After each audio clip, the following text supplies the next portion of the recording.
As California enters into a fourth year of severe drought, and with the Sierra snowpack at historic low levels, Governor Brown, on April 1st, issued an executive order directing the State Water Resources Control Board to impose restrictions that achieve a statewide 25% reduction in potable urban water usage as compared to the amount used in 2013.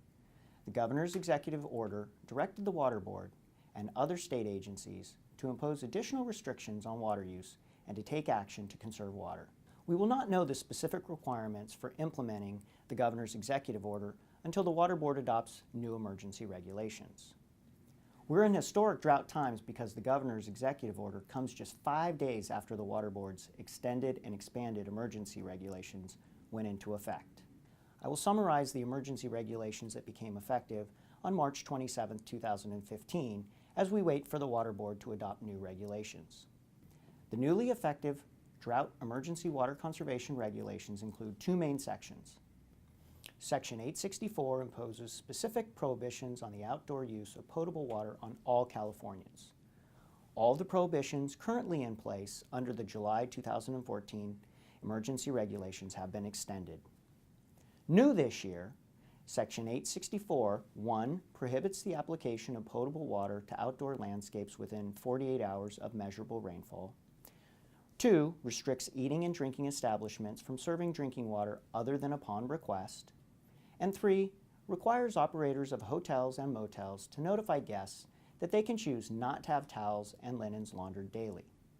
Section 865 requires the following mandatory actions by urban water suppliers. Urban water suppliers must implement all requirements and actions of the stage of its water shortage contingency plan that include mandatory restrictions on the number of days that outdoor irrigation of ornamental landscapes or turf with potable water is allowed, or shall amend its water shortage contingency plan to include mandatory restrictions on the number of days that such irrigation is allowed, and then implement those restrictions within 45 days. As an alternative, an urban water supplier may submit a request for approval of a plan that includes an allocation-based rate structure that achieves a level of conservation that would be superior to limiting outdoor irrigation of ornamental landscapes or turf to no more than 2 days per week.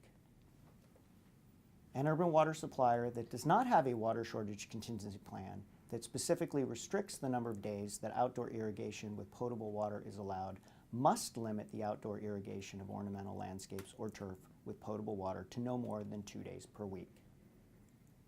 Urban water suppliers also must provide prompt notice to a customer when the urban water supplier obtains information that indicates that a leak may exist within an end user's exclusive control. And urban water suppliers must prepare and submit to the State Board monthly monitoring reports that include information about the amount of water produced and used and water conservation compliance and enforcement efforts.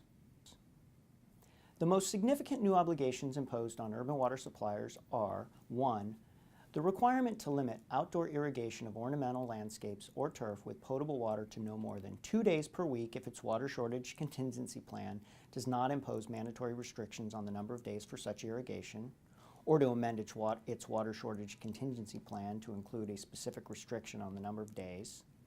And 2, more detailed monthly monitoring reporting requirements. The requirements for water suppliers with less than 3,000 service connections have not changed significantly under the 2015 Water Board emergency regulations.